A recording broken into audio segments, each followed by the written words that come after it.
Okay, says we're live. We'll call the Senate Capital Budget Committee to order, and I'll read the right to know script. I'm Senator John Reagan from Senate District 17, and today we'll be holding a meeting of Senate Capital Budget. As chair, I find that due to the state of emergency, in accordance with the governor's emergency order number 12, and its extensions, this public body is authorized to meet electronically. Please note that there is no physical location to observe and listen contemporaneously to this meeting, which was authorized pursuant to the governor's emergency order. I'm confirming that we are providing public access with additional access possible by video, YouTube, and other means. All members of the committee and selected legislative staff have the ability to communicate contemporaneously in this meeting through the platform. The public has access to contemporaneously watch and or listen to the meeting on Zoom or YouTube and via phone following the directions and links provided on the general court website. We have provided public notice.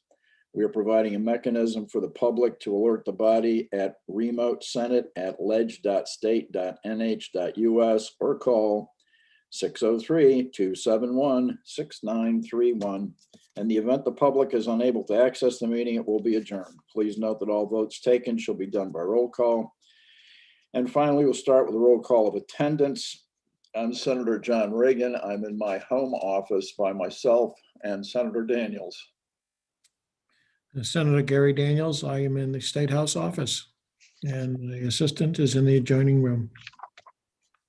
Okay, and we'll start with Fish and Game. Okay, I'm bringing in Scott Mason.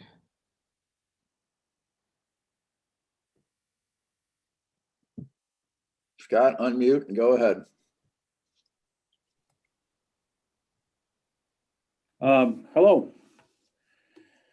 My name is Scott Mason. I'm the Executive Director of New Hampshire Fish and Game. We have an item for roughly $4.6 million before you to do a water treatment facility at the Powder Mill Fish Hatchery. So this is almost $5 million for water quality. Yes. So how many more fish do we get for that? None, unfortunately. The Powder Mill Fish Hatchery is, EPA has ruled that we are putting too much phosphorus in the water. And they feel that this extra phosphorus is causing the algae blooms that go on in the Mary Meeting River. Mary Meeting River behind, after it leaves a hatchery, right behind the hatchery, it's a series of impounded, dammed up ponds, and that's created an issue with this phosphorus. So we are under the gun right now with EPA to either come up with a plan to treat the water leaving the hatchery, or we'll be forced to close the hatchery. This is our largest hatchery in the state of New Hampshire. Does EPA offer any grant money? To the best of my knowledge, they have not up to this point. Questions?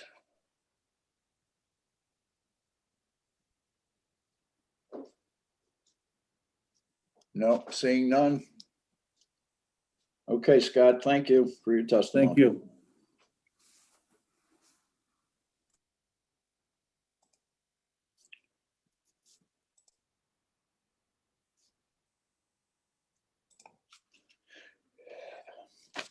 Liquor Commission. I will bring them in. Thank you. There are 3 of them. Oops.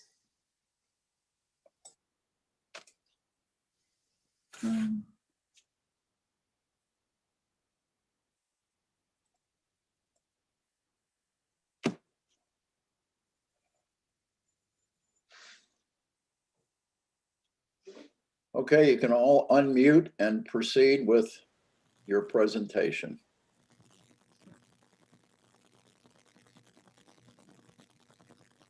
Okay, Mr. Chairman, I know you can't see me at the moment, having a little problem with my camera. Members of the committee, I'm Joe Mollick. I'm the chairman of the Liquor Commission. With me is our CFO, Tina Demers, and our project manager for our next gen project, April Bunker. And Tina will walk you through our requests. Good morning, Chairman, Senator Daniels. For the record, my name is Tina Demers. I'm the CFO with the Liquor Commission. I'd like to first start out by our capital projects are liquor funded and our debt is paid. We lost you, Tina. I'm sorry? We lost your audio. Your volume's way down, Tina. Hold on. Turn up. Can you hear me now? No, Barely. All right, let me see if I can change the setting.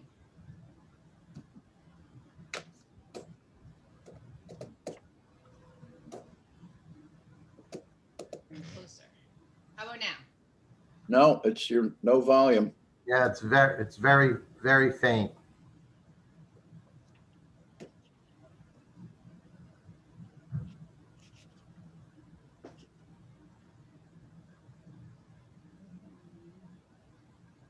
don't know if it's my camera or my. Bring the camera closer. Can you hear me now?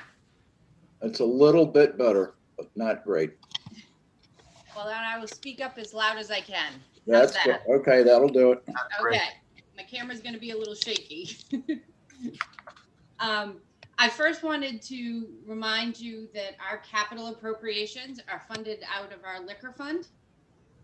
So no general funds are used. The presentation we provided you has our new capital requests and our lapse date extension requests and the projects that will be lapsing. I did provide a copy. I don't know if you want me to share it on my screen or if you have a copy in front of you. Of your request? Yes. Yeah, we have that. Okay. So I won't share my screen. The one new request that we have is for $1 million for our next gen D365 back office and point of sale project. The additional funding is needed for equipment needs such as Wi-Fi access points, inventory scanners, and office printers for our outlets. However, this could change based on the timing of the projects and the needs that arise. In the presentation, we also included the history of our D365 project because that's one of the projects that we're asking for a lapse date extension on.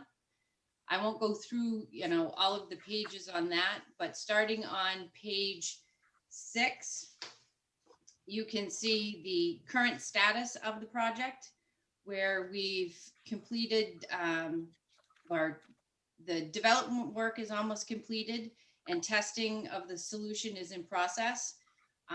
We're looking at a projected go live the end of 2021, beginning of 2022. We also have our Hampton Highway Store project. We're asking to extend that project. Right now, we're in the process of Keller Williams, the real estate company, assessing the sales value and going to long range planning to have the sale price approved. We have one other project that we're looking to extend, and that's for our headquarters parking lot. And that one is on page 11. And then on page 12, we have 4 projects that are lapsing, that are either completed or we no longer will be doing. And with that, that is the presentation, and we would be happy to answer any questions. And your bank hasn't offered you any incentives? Our bank hasn't offered us any incentives. Yes, have they? Our debt is funded through Treasury. No, I'm talking about for Credit card equipment. That is part of the next gen project to replace all of our point of sale equipment in our back office. But no, we Okay. haven't. I'm sorry.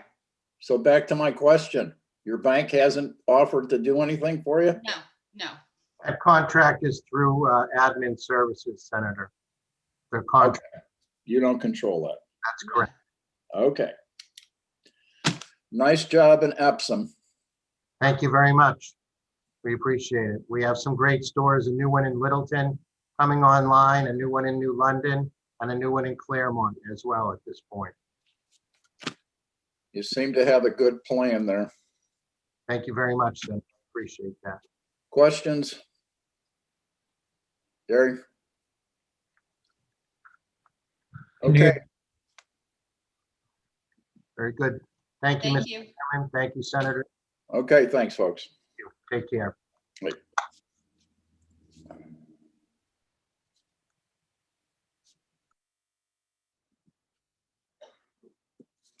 Sonia, I guess see if you can get environmental services.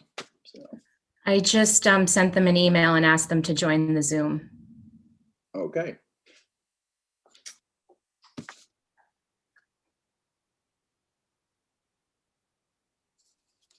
Oh. I think we have Susan Carlson. Let me promote her.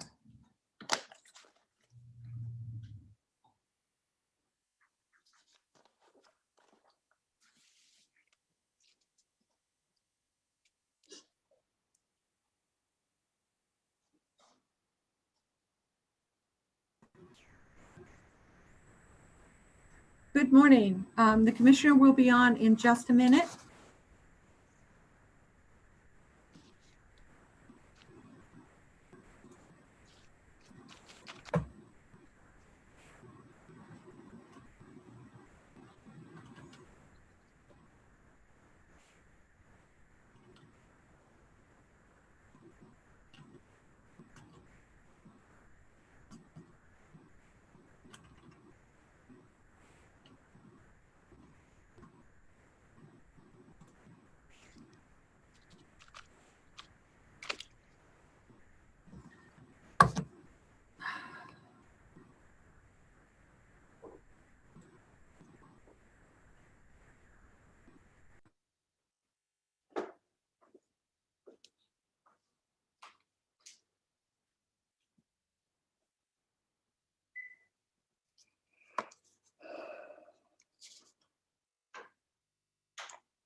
I see the commissioner. I'll bring him in.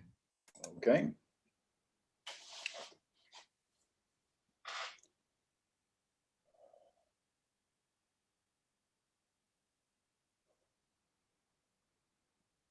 Commissioner, you can unmute and begin your presentation. Thank you. And I'm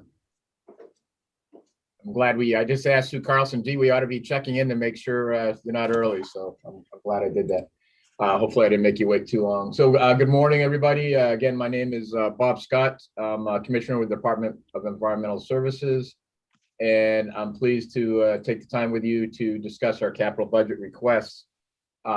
So if I could ask, we have a slide presentation. I don't know if staff's available to put that on the screen or do you have it in front of you all so you're all set to look at that, if I could ask, Senator?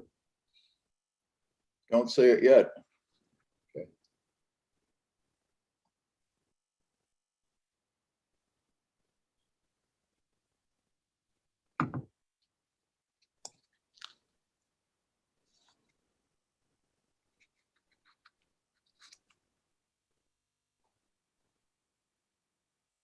Commissioner, are you going to share your screen? I think Susan Carlson's trying to share it right now. Okay. I'm on board, Sonia. I've just arrived. I just arrived from the House. It was a magnificent journey. I flew across. Senator Chairman Reagan, I apologize for my lateness, but I was engaged on the House side. It presents no problems to the committee. Thank you. Thank you, sir.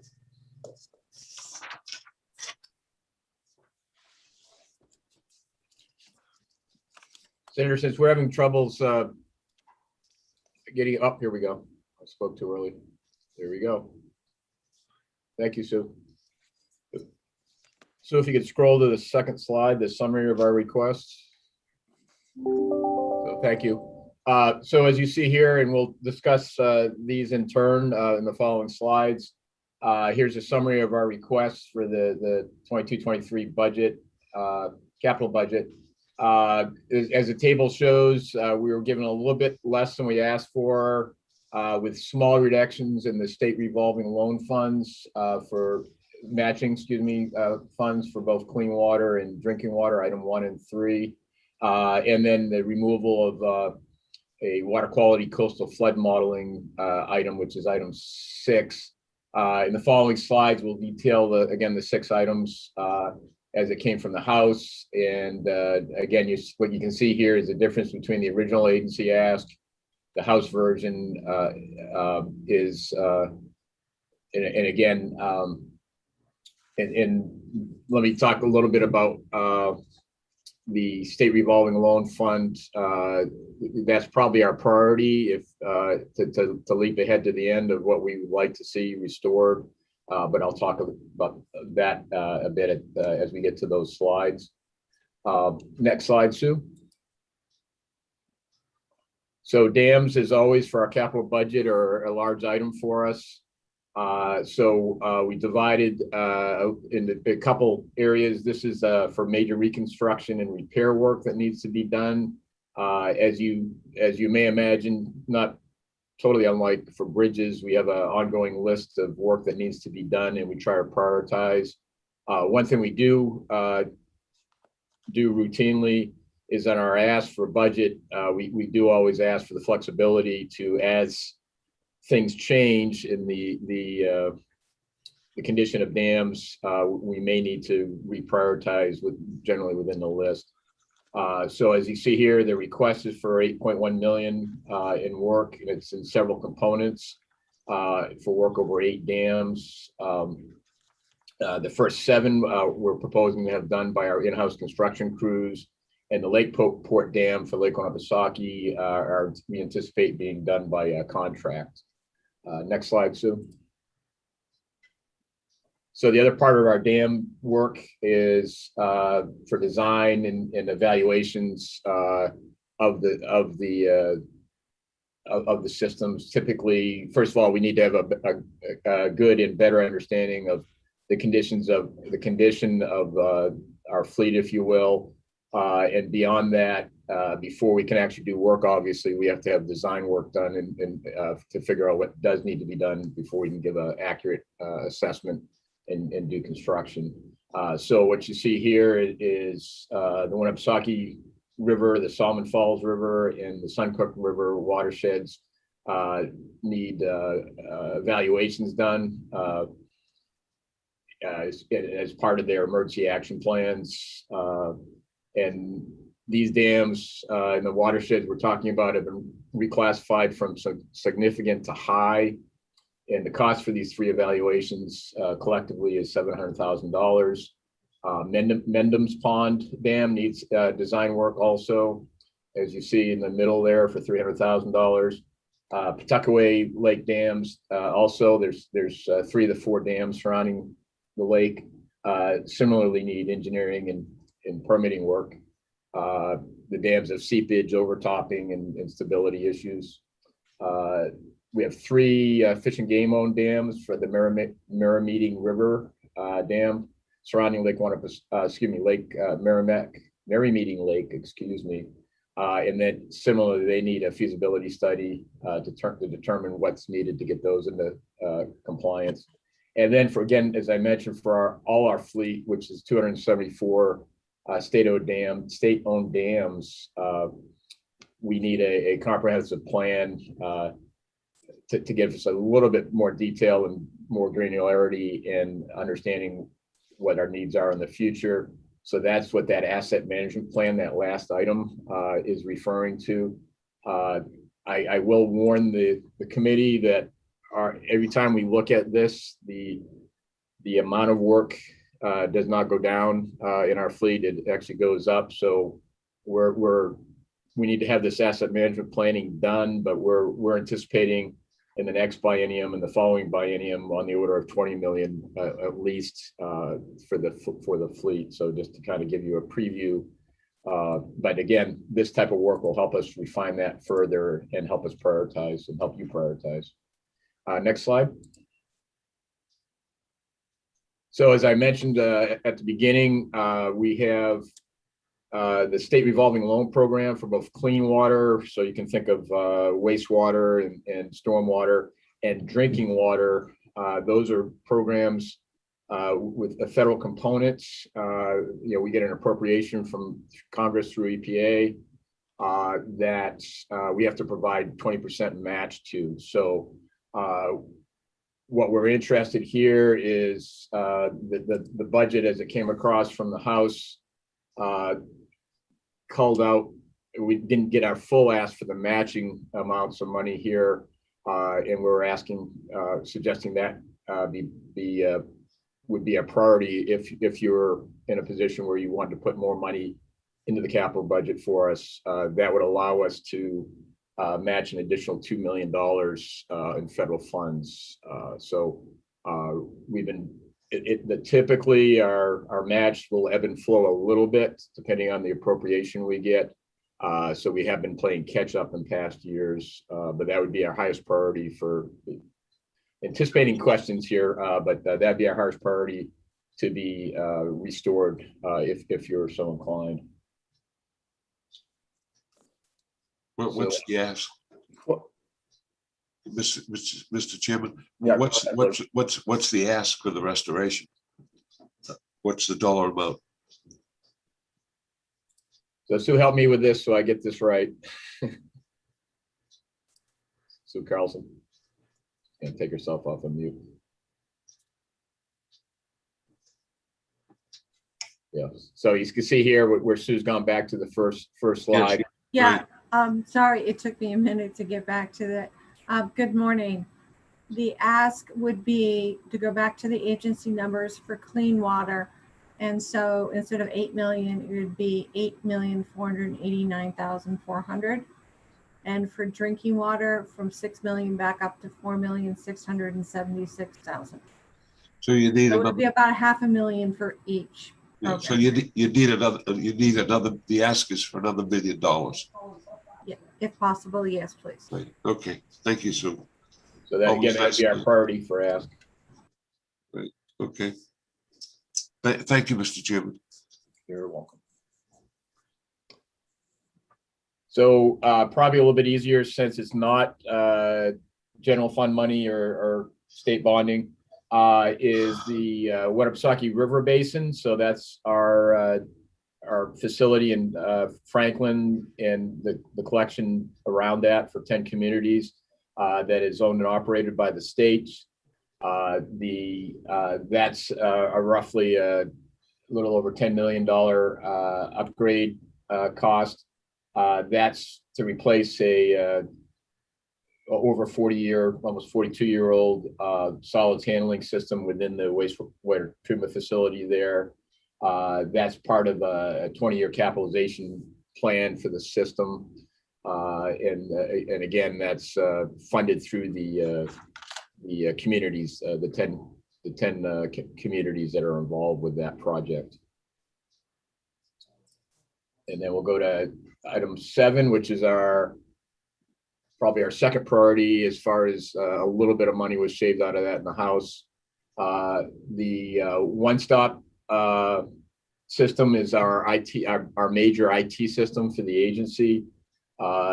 So as I'm sure aware, one of the ways we can be more efficient and more user-friendly for basically everybody that, whether it's consultants or citizens, the environmental community, are more and more expecting to be able to access our systems electronically.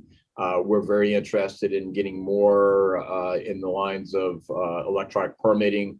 That reduces burden on staff and the citizenry and makes us more efficient. Right now, we have over a 20-year-old system that effectively is a kludge of databases that were developed ad hoc over the years and with different systems. So we're very much interested in getting that to be a more up-to-date. That'll be an ongoing process. And as you may imagine, you don't, because the good news is people really use these systems and are very much wed to these systems.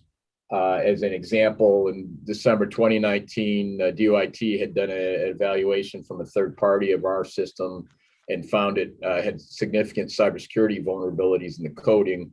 That caused us to bring the system down. It took about 8 weeks to get through all the recoding that was needed to at least bring it up to somewhat standard, so it wasn't providing a security risk to our users. I will tell you that it wasn't a day we weren't getting calls asking about why is the system down? This is really important to us and we need the system. So with that experience, that's good that people need that.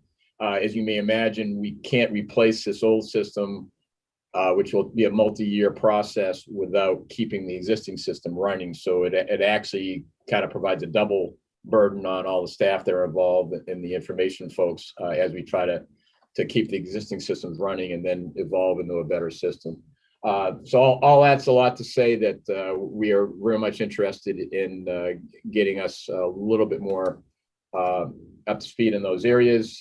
Part of this ask also is some air monitoring equipment for the state. Majority of our air monitoring network for the state, which is does have EPA requirements, as well as a lot of public following, is over 10 years old. So this would provide real-time online data retrieval and remote monitoring of our system. So as an example for that is we have our air quality action days, thankfully much less than we've had in the past. But that again is rightly so, the public expects more real-time information, and this will help with that. The next is, Commissioner, when you put this up in an RFP, what range of bids did you get? we haven't done that yet. We're asking for the appropriation so we can do that. So this is just a guess that it's $5 million? Yeah, and again, I think this is, to be blunt, this will be part of an ongoing process. We'll do what we can with that, and then my guess is this will be again an evolving process, and depending on availability of funds, we'll do more if and when possible. So I don't believe this ever goes away. The other part of these things, as I'm sure well aware, is depending on how you do these things, you can often end up with an ongoing licensing fee also. So ultimately my hope would be not just with this agency, but with all the agencies that are doing this, we'll end up with efficiencies to help offset the cost of this. But I don't think the IT costs are going away anytime soon. So this was the ask here was an effort to get us moving more fully than we are now. But I think there'll be future asks in the future also, if that makes sense. Okay.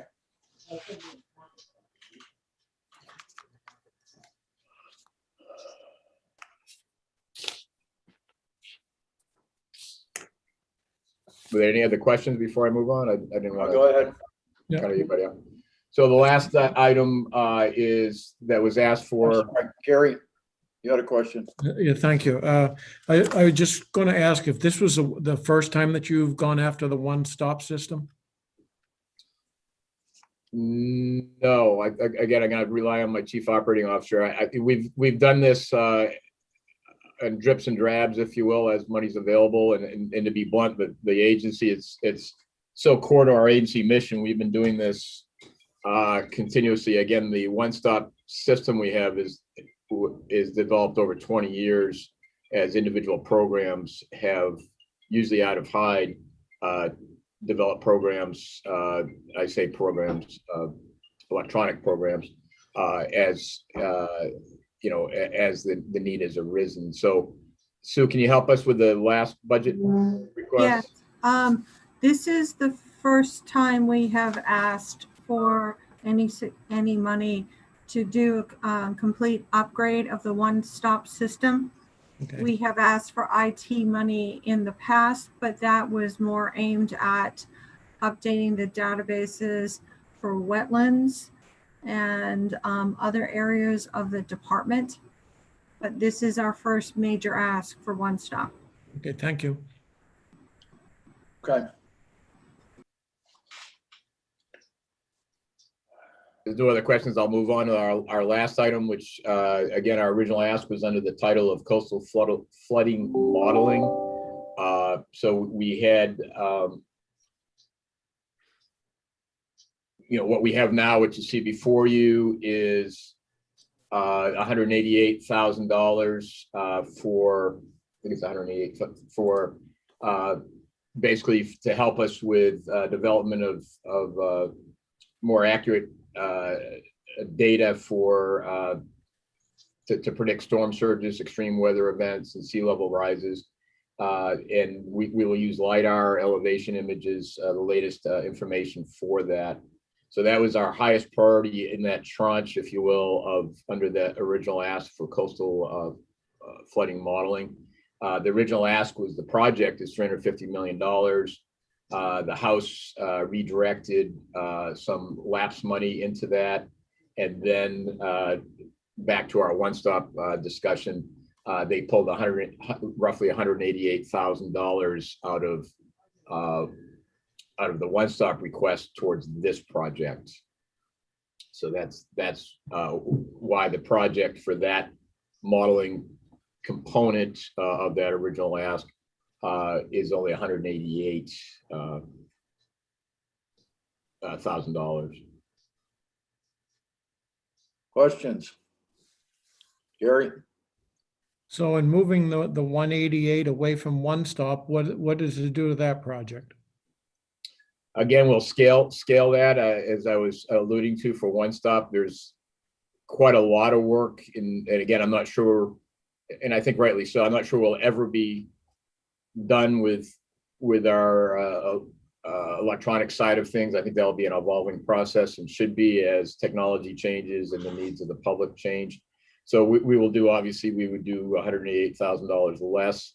I'll be blunt, there's a lot of work to be done to properly execute even with what would be left out of that. So it's not a fatal flaw in any way. And again, if we had to prioritize money coming back, it would definitely be the SRF match.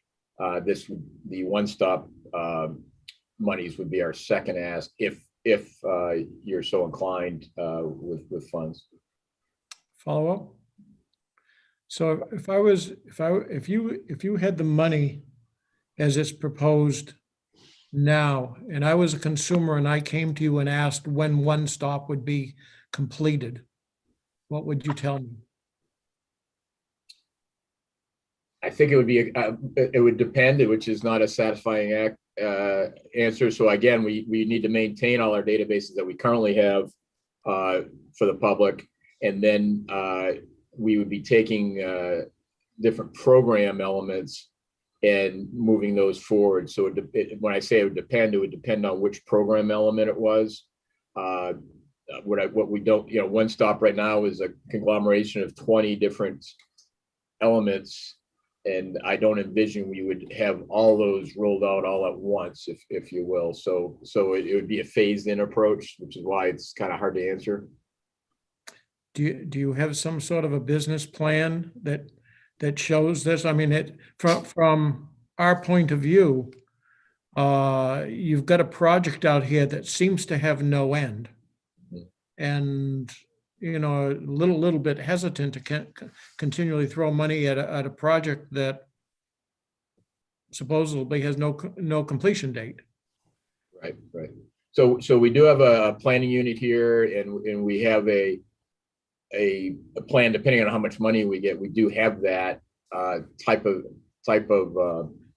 project management scope out there. I'm just reluctant to be blunt. I've never had an IT project that goes on schedule. So that's one of my concerns. It's really dependent on the talent that we get in and how fast we're able to use our resources. So it's not that we wouldn't use this money and we wouldn't execute it. I just, as far as what would be the date, that's why I'm hesitant, if that makes sense. Okay, thank you. David, Thank you, Mr. Chairman. And just for the record, Senator David Waters at home in Dover, alone in this room. And Commissioner, on the coastal flooding modeling, I mean, we've been trying to get this for several years, and perhaps you could expand upon it a little bit. But it's fair to say that what this is about is getting information that is current for individual property owners, for municipalities, for public works folks who, frankly, don't have very good information out of the FEMA mapping at all. And this lets us get really down to the individual parcel and smaller levels so that, folks and municipalities can plan. I mean, is that basically what this tool is going to do for us on the Seacoast? Yeah, so this will give us better data to better do those things, right? So LiDAR especially is certainly wouldn't call it an emerging technology. It's been around for a while, but it's a good technology. We have better data, more refined, more granularity in the mapping that's associated with that. So that provides us the ability to apply this information a little bit. It basically gives us more tools than we've had before. Granularity, if you will. So I think it is it's certainly a good benefit for planning purposes and as far as design purposes too, for projects that go on in those areas.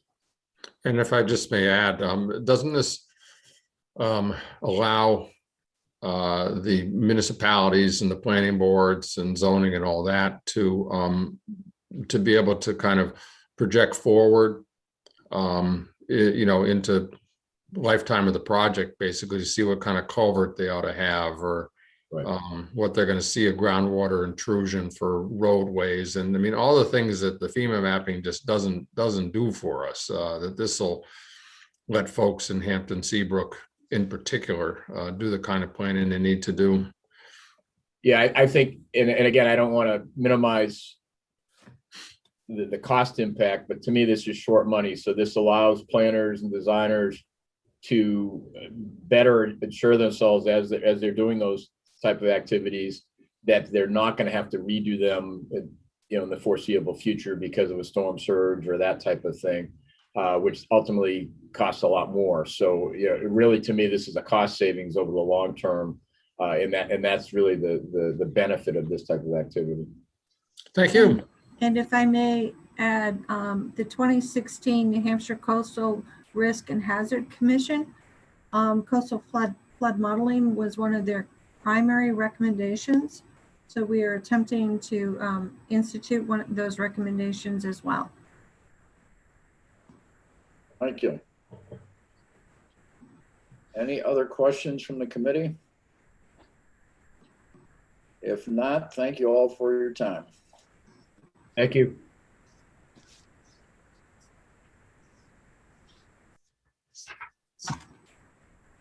And do we have corrections lined up here?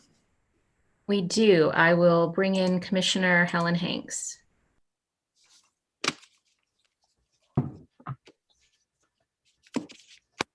Good morning, Commissioner Hanks. You can proceed with you can all unmute and proceed. Good morning, Honorable Chair and members of the committee. For the record, Helen Hanks, Commissioner of the Department of Corrections. With me is our Administrative Logistics, John Hanson. I'm going to try to properly share my screen this go around.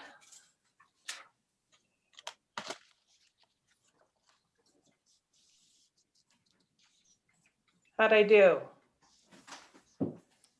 Yeah, we can see it. Yeah. Holy mackerel. It's your desktop, Commissioner. That's not working. Yeah, right. We got a lot of stuff here. Holy mackerel. Which should I choose, Commissioner? Holy mackerel. Sarah, I'll take your help on any amount of it. Let me Oh, see. my Lord. This is gonna take a long time. Holy, oh, Lord. Well, at least you know I'm busy. Yeah, I would say that, brother. I don't know what happened. Let's try that again. Where is it? Well, when all else fails, I know you have it in front of you. Where did, you all saw that happen, yes? Yeah. Yeah. Huh. I'll try one more time. Nope, now I'm about to watch us all on YouTube.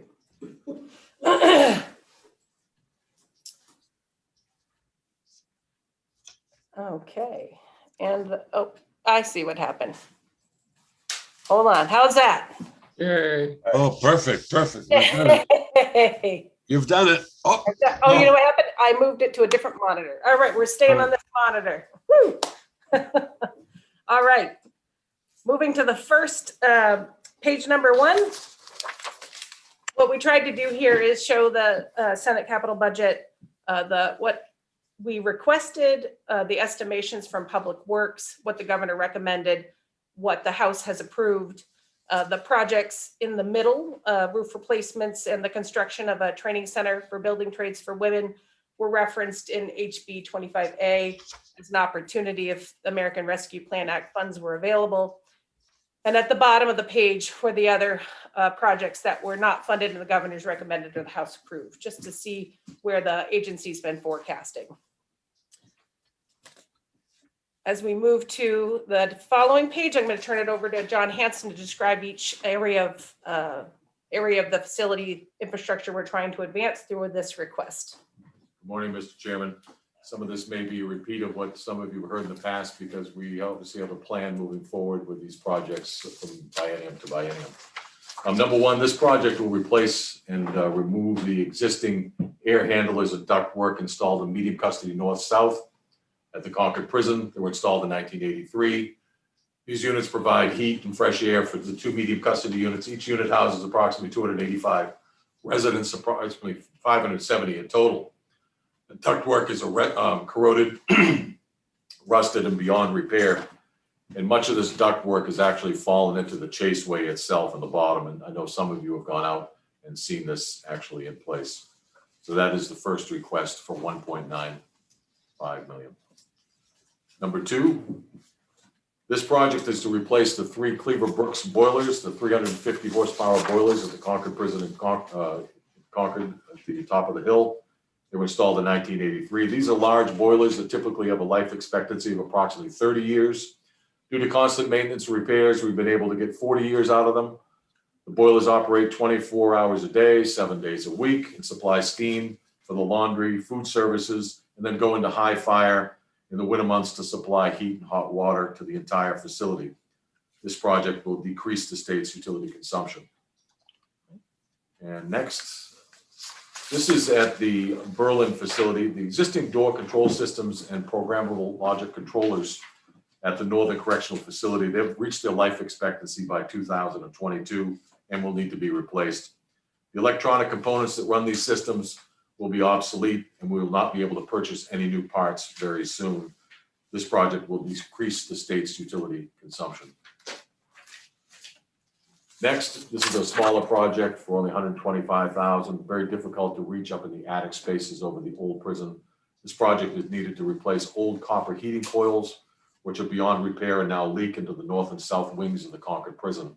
The department is currently soldering leaks as they appear and diverting water through drain pans, drip pans, but the stopgap measure has become ineffective. This project will decrease the state's utility consumption. Next, we're back at NCF. This is in Berlin. This is the perimeter fence detection systems at the Northern Correctional Facility. They're 21 years old, need continuous upgrades to remain fully functional. The existing detection systems use outdated technologies and are difficult to maintain as they are located behind the fence and behind the razor wire within the no man's land, as we call it at the prison. The drainage systems behind the facility that are part of the original fence detection systems, now they've sunken and we've ended up with sinkholes around the secure perimeter. DOC staff fills them in with flowable fill, but only as a temporary fix. In order to maintain all the sensors, the drainage systems need to be rebuilt and the security fence reset onto that big barrier. This project will decrease the state's utility consumption. Next is a request by the city of Concord to remove the existing sewer grinder from McGuire Street. It's actually just 1 foot off the curb line of McGuire Street in Concord. It was a temporary installation many years ago. They've asked us to relocate it into an adjacent heated building and add a sewer auger to remove trash before the trash travels downstream to the wastewater treatment plant. This project will also combine 3 old sewer lines leading from the Concord prison into 1 new line, making it more efficient and reduce the amount of plug-ups. We have plug-ups there on a regular basis, at least once a month. This project will have no effect on the state's utility consumption. Next is the steam lines and steam traps at the Concord prison. In some cases, these lines date back over 80 years. This project, and even though it's a big number, 2.5 million, it will not replace all the steam lines and traps throughout the entire prison. We will hit the worst ones and we'll be able to sustain it for 30 years once we do those replacements. As I said in the earlier slide with the boilers, it's a 24/7 operation. All the steam lines are run on a constant basis. In the winter months, they carry the only source of heat for approximately 400,000 square feet of building space. Many of these steam lines are an old Rickwell manufactured pipes that have lasted for years, but now have succumbed to the elements. The welds are broken and they're leaking badly. This will decrease the state's utility consumption and also reduce the amount of water that we use at the facility. We use over 7 million gallons of water at that facility for steam a year, and that's much more, I believe, than it should be. Next is the roof project at the Hancock Housing Unit in the Industries Building in Concord. They've begun to leak. The roofs are now over 30 years old and are in need of replacement. This project will have no effect on the state's utility consumption, except if we add some additional insulation panel polystyrene boards for the roof. And then we have an added item actually on page 11 of House Bill 25. That is the continuation of the door project. Replacement of doors, the exterior doors of the Hampshire State Prison in Concord. By design, we have limited doors, obviously leading out of the housing units for staff and residents to enter and exit. These doors are impacted by constant use, including de-icing materials like salt. Doors and frames become rusted and warped. This money will be a continuation of the repairs and replacement of the exterior door projects we have going on as we speak. Then we have 3 projects that are added on, also on page 11 of House Bill 25, if the American Rescue Plan Act is approved.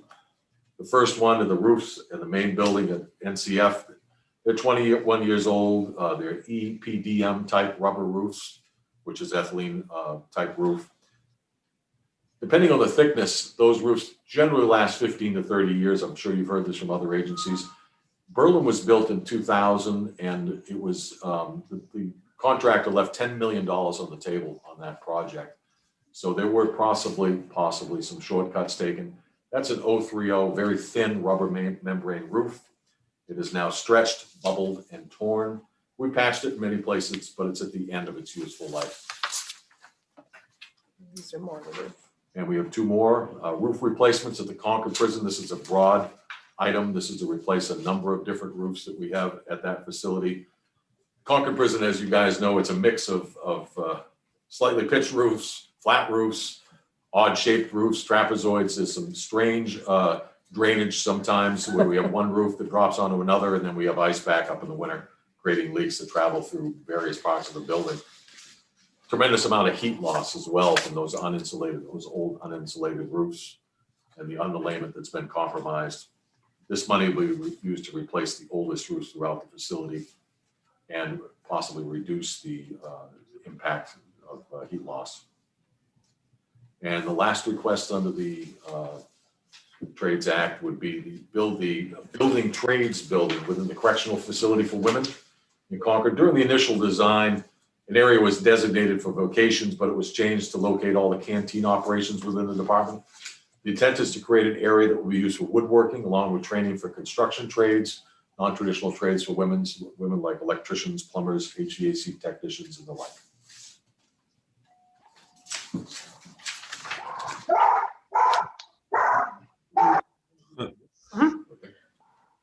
So these are not in the budget. This one, the next request is to replace the doors and ceilings in the close custody unit, also built in 1983. Over the years, as we talk about roof leaks, there's been a lot of water damage in this building, more than some of the others. The roof area, there's also been water damage from the heating systems leaking down below. And that would be, the money would be used to replace some of the ceilings and the doors that have rusted out in that area. Next is the septic system at 312, 314 North State Street in Concord. It consists just of a simple holding tank up there. There's no leach field, there's no connection to the city sewer line. It may be possible to connect to the municipal sewer line, the city sewer line, using a large pumping system, but a septic system on behalf of the city and public works would be preferred at that location, and obviously be the least expensive. It'll have no effect on the state's utility consumption. Next, going back to the same location at 314 North State Street, the existing roofs on the Concord offices and industry retail store have begun to leak. The roof on the PPO office and the old milking parlor may need some structural work as well. I was in there last week to confirm there are some things that have rotted out. Roofs and siding on both buildings are well over 50 years old and are at least in need of repair, if not complete replacement. It will have no effect on the state's utility consumption. And lastly, not lastly, and next is the floor drains in the north yard of the Concord Men's Prison. We have an auto shop there, which has some ancient floor systems. We blocked them off so no oil or antifreeze and anything can leave the facility. But what we need is a new design to permanently close off, cap, and consolidate these into an oil water separation system like we did at other state facilities. And it's also needed to comply with some of the current EPA standards. It will have no effect on the state's utility consumption. Next, back up to Berlin. This is for the HVAC units at the facility. We put some money into them a couple of years ago, but the vendor that did the work for us said that many of these at the end of their life and will need to be replaced. So this money will be just to augment additional replacements for the HVAC systems in Berlin. And now I think I can say lastly, Commissioner. Yes. Lastly, this one's a little complicated. When the New Hampshire Department of Corrections built the women's facility and the building was under construction, we moved a lot of material onto an adjacent range road, which we use for shooting. We cleared trees and moved some ledge rock on site. If money was left, we were going to hydroseed it and put in some additional draining in accordance with the plan that was done by the engineer at the time. And this would prevent runoff that's now left unchecked in some areas and could potentially bring mud and silt down the side hill. I can safely say it's not been a major problem, but clearly some work needs to be done on the earthwork up there. We actually have an engineered plan, and that's what this money would be used for. Thank you, John. And on the last slide, we wanted to provide to the committee an overlay of our projected schedule to lapse to the total of $152,849, and would certainly ask for consideration to repurpose those dollars back into any of the projects that have not currently been funded at this time. With that, we certainly are happy to triage and take any questions from the committee. Questions from the committee? David. Thank you, Mr. Chairman, and thank you, Commissioner. And I did want to mention that how much appreciate all the great work you did during COVID and trying to keep people healthy and safe up there. I have just a few questions. I think the Capital Budget Committee has shown a lot of commitment to doing the work that had been delayed far too long and get a lot of these upgrades finished. And the last couple of budgets, I think made some progress. So how do you see things? I mean, looking forward over the next capital budgets, how are we doing? First, thank you, Senator Waters, for your kind words about our operational adjustments and keeping human lives safe. And yes, I would confirm that the agency and myself, we really appreciated the support and recognition of the needs for the capital budget in the Department of Corrections. Centered around your question, we have done lots of different analysis. The key area, and I think many of us have discussed this, is primarily the New Hampshire State Prison for Men here in Concord and its infrastructure and delayed investment in that infrastructure. We did review and that with the assistance of John, and looked and said, what would it take for the state to consider building a new New Hampshire State Prison for Men, and where would we potentially build it? Using the work we engaged in with regard to the New Hampshire Correctional Facility for Women as a foundation of estimation, and obviously the additional capital budget projects we've engaged in, it would cost the state approximately, and this is without obviously contracting an individual to firm up these numbers, $300 million to build a new facility for men. And I think that's an important area for us to consider as we're looking at roughly 15 million at this point in this biennium budget.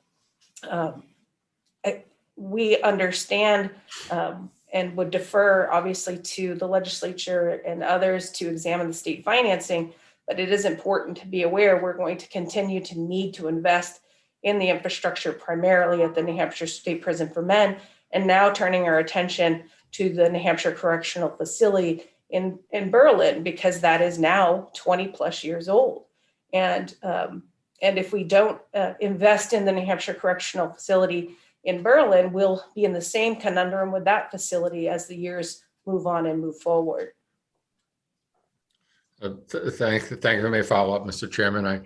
I think it's good we're all sitting. Nobody Yes. fell out of their chair with a $300 million. And, I'll go write a check. Okay. So Yeah. Well, that's why it's not in the proposal, sir. yeah. Suggest we better keep repairing these buildings for a while. Yeah. So another question would be that you have the lapse totals here, and lapses always make our mouths water, of course. Of course. At this stage in the budget process, but it's 152,000.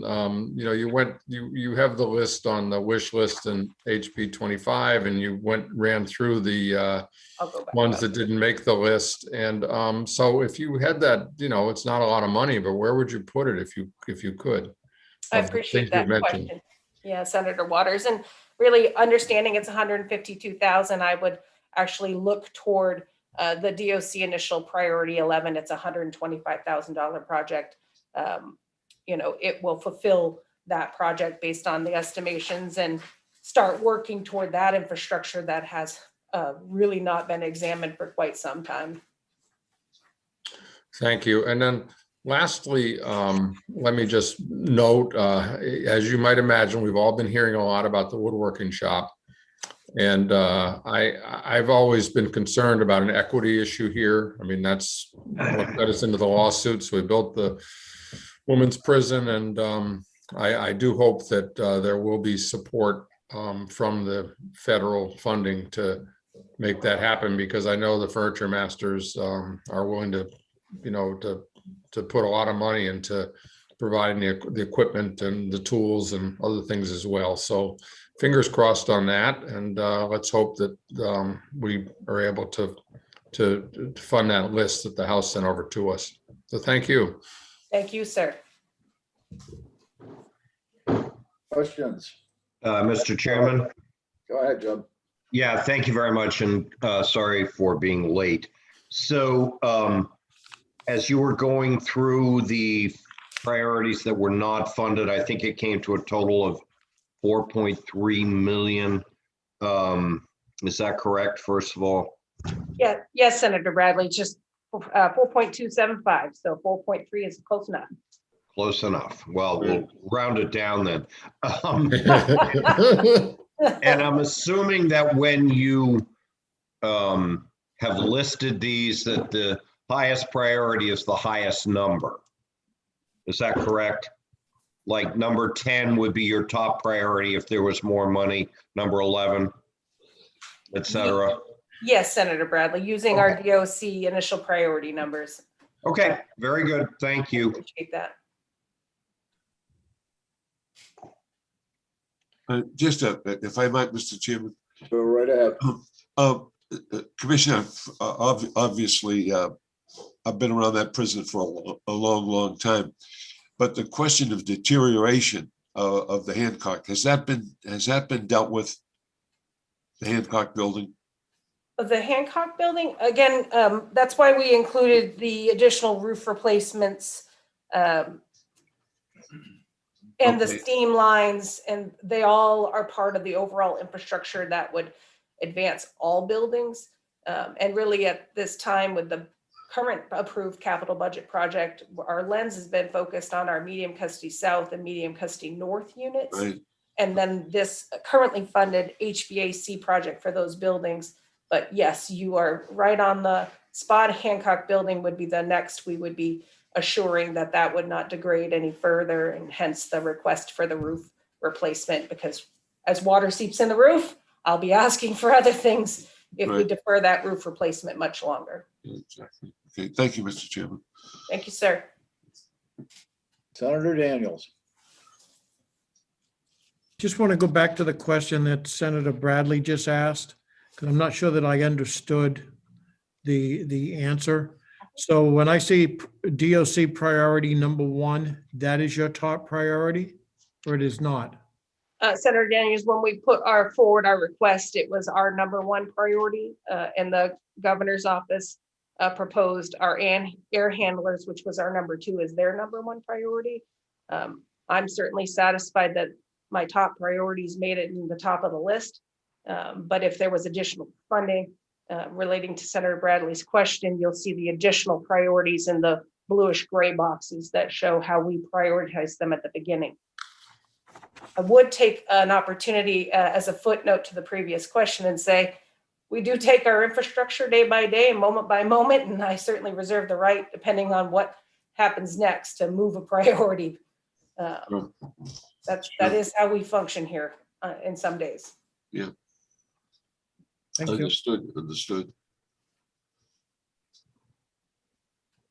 Any other questions from the committee? Senator Reagan, this is Chris. Go ahead, Chris. I just wanted to follow up on Senator Waters was talking about the lapse, potential lapse amounts that the department had shown. I just want to remind the committee that the House addressed many of these, so they may already be incorporated into the House passed House Bill 25 in section, I believe it's 14. So I know that Senator Waters was looking at the 152,000 and thought maybe that could be used somewhere potentially. I just want to let the committee know it's been incorporated. Doesn't mean you can't put a different project in place of one that's already in there. I wasn't sure about, thank you, Chris. I wasn't sure about that. And I didn't know if the list was there because they hadn't been accounted for yet. But yes, certainly the House did that cleanup work. I think what the agencies are doing for the committee is just letting them know the projects that are potentially lapsing at the end of this year, and those that they're requesting extensions for. Thank you. And if there's something new, I believe the agency would identify that for us if it was something they didn't talk to the House about. But thank you, guys. Thanks for that. Thanks, Chris. Okay. Seeing no other questions, thank you, corrections. Thank you, everyone. Be well. Enjoy that Thank you. sunshine if you can. Thank you, Commissioner. Welcome.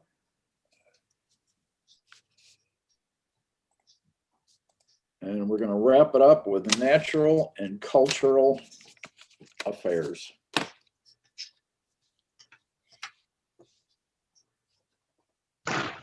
You may unmute and proceed.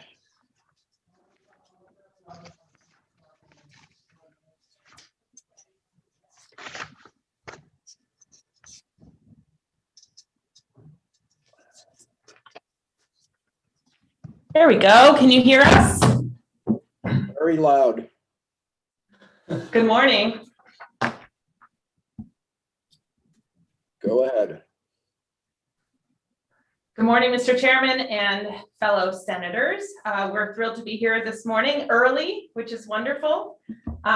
This is just the second time that DNCR has presented a capital budget, as it's only become a department in 2017, when Governor Sununu took advantage of an opportunity to leverage connections by merging Parks and Recreation, the Division of Forests and Lands, with the State Library, the Division of Historical Resources, and the New Hampshire State Council on the Arts. These 5 divisions share a mission to protect, preserve, promote, and manage the state's natural and cultural resources, supporting New Hampshire's high quality of life, and strengthening the experiences of our residents and guests. The current COVID pandemic has only reinforced the public's engagement with the great outdoors, longing for community connections, and overall appreciation for cultural experiences. One illustration of this boom of support is our online donation button on the State Parks website. During the 2019 calendar year, Parks received about $20,554 from online donations. In the 2020 calendar year, Parks received over $84,000 in online donations. We're very enthusiastic about the $4,433,000 allocated to DNCR in HB 25. While this is about $3 million less than the last biennium, the capital investments shown on the 12-year summary in your packet have allowed us to focus on much of our priorities as part of our effort to stay in step with the ongoing need for improvements in our infrastructure that we are responsible to maintain. Safety is a top priority throughout this agency, and for that reason, we have placed our radio communications network replacement at the top of our capital budget needs. Our statewide radio network has reached the end of its life, and a reliable radio system is necessary for critical life safety communications for this department and our public safety partners. We come to you with the full support of the Department of Safety, who proposed this integration solution that will allow us to replace our entire out-of-date system instead of only half, and will save the state money by integrating into DOS's recently installed statewide radio system and by sharing resources. So you're a standalone system now? Yes. Yes, we are, and we're approaching this as just replacing our system, and then we got to talking with safety and collaborating with them, and we found room to basically hook up to their new infrastructure. Okay. So we believe that the strong partnership between our two agencies is a benefit to all Granite Staters by ensuring our interagency communication. Next on the list is the Mount Washington water system upgrade. As you all know, the summit of Mount Washington is a very popular destination, and a more modern, efficient, and freeze-proof water system is necessary to support increased numbers of visitors year-round. Roofing and repairs is a regular request from this department, as is toilet building upgrades.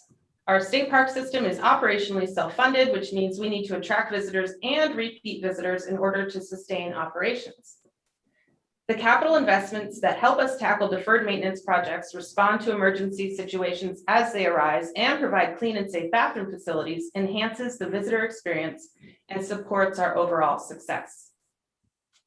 Before we open up to questions about the various infrastructure projects listed before you, I do want to take a moment to preview a project that will soon need our attention. The Cannon Mountain Tramway has been one of the most significant attractions in the state park system since the first version was installed in 1938. That original tramway lasted 40 years before it was completely replaced in 1978 through 1980 with the current system that we enjoy today. It is now time to start planning its next chapter to ensure the reliable and safe operations for the next 40 years. The Cannon Mountain Tramway is an integral part of our winter and summer operations within Franconia Notch State Park and is a major contributor to our overall revenue generated. We have begun the process of researching our options, and we are available to share some preliminary estimates and potential project phases with you today. The work accomplished within the New Hampshire Department of Natural and Cultural Resources plays a vital role in maintaining the quality of life that we are all so proud of.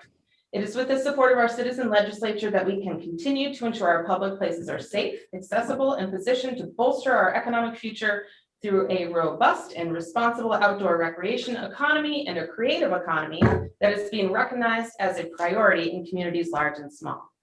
Thank you very much for listening to our presentation, and we are here to answer questions. Questions from the committee?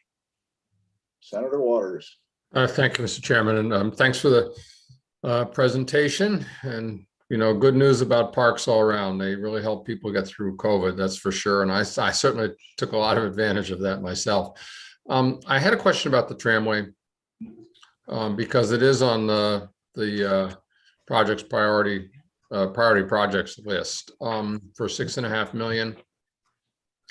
And it sounds like you're just starting a planning phase on that. Is that correct?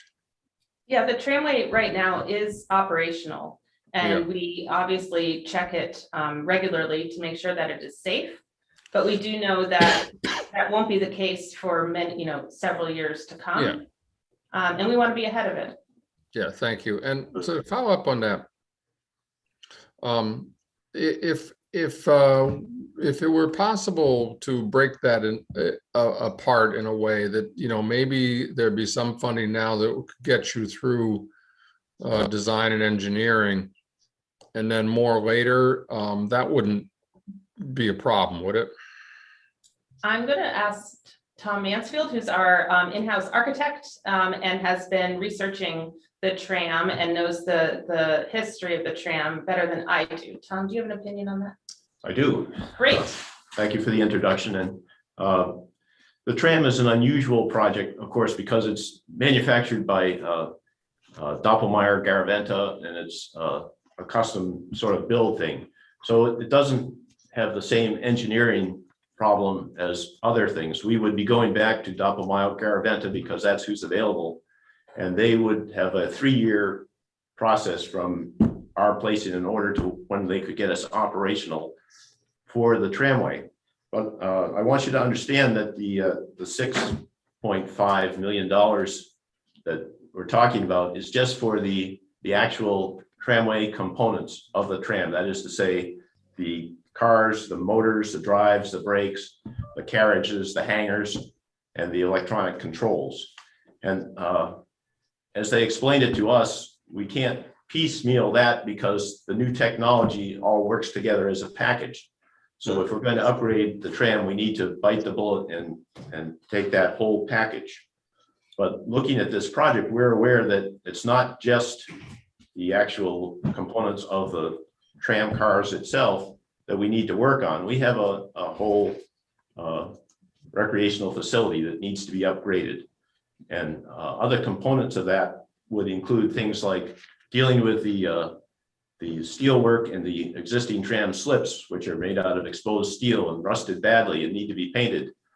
We need to put some money into looking at the towers that hold the cables that go up the mountain. They should be structurally tested, and there's probably metal fatigue that needs to be dealt with. And we're also looking at the base lodge and the summit lodge, which are showing heavy signs of wear. It's not that we haven't made renovations to these buildings over the years, but they are extremely heavily used. And the mountain station is exposed to extreme weather. And so both of these buildings need substantial investment, both in the exterior envelope and in the internal renovations of the building. To make a good presentation, I think if we're going to upgrade the tramway, we would want to try to do that if it's at all possible.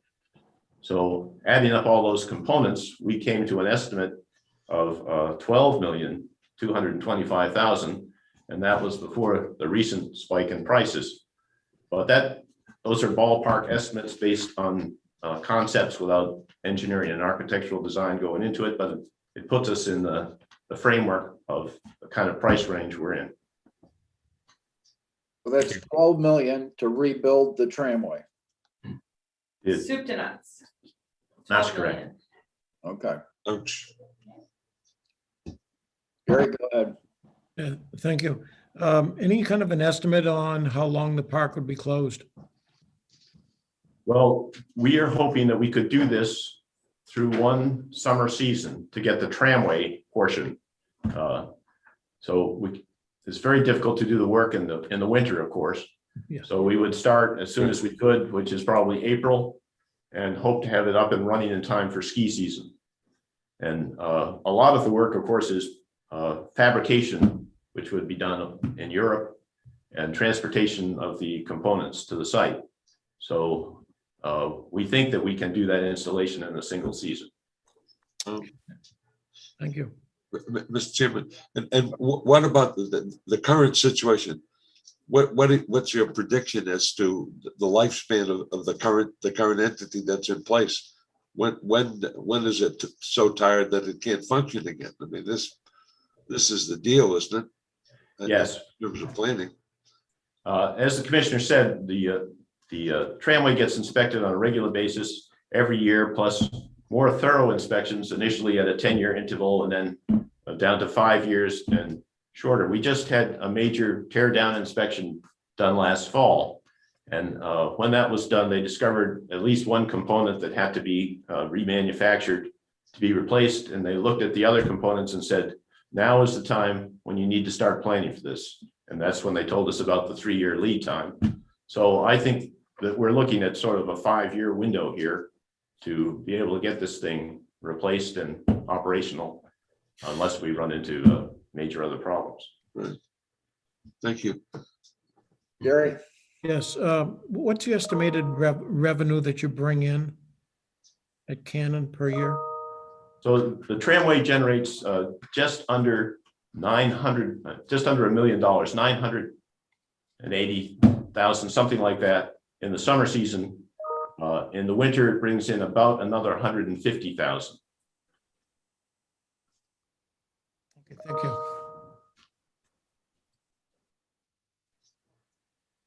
Jeb? Yeah, thank you.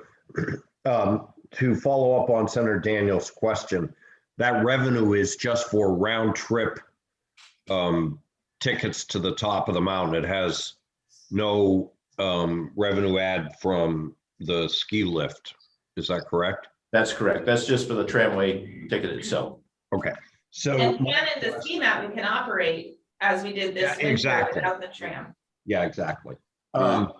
So my question is, so you have a 12 million, possibly more spend.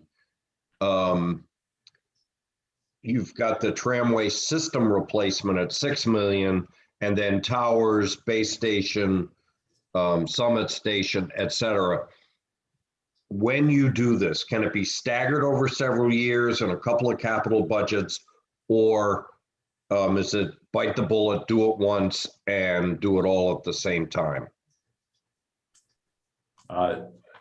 It could certainly be staggered over a number of bienniums. Obviously, we would have a preference for trying to do it all at once so that we'd have one season of disruption and shutdown of the tramway. And also so that when we open the tramway, we were opening a complete package, a new revitalized state park feature. A must see. But we understand that there's budget limitations, and certainly the work on the lodges could be done separately if we had to spread out time. Right, but you would prioritize the tramway system infrastructure over the lodges, is that correct? That's correct. And the painting of the tramway slips should be done whenever we are shutting down to do the tramway, because doing that work when the tram is operational provides a logistical nightmare. It's just very hard to do that with people going in and out. And that figure is 250K, right? No, that figure is 1.8 million. It's a substantial piece of work. Oh, okay. Okay, got it. I was looking at the tower work. Yeah. Okay. All right. So the reality is, if we're going to stagger it, it really should be the combination of 6.5 and 1.8. Yes, that's correct. Okay. Thank you. Other questions? Seeing none, thank you very much. Thank you all.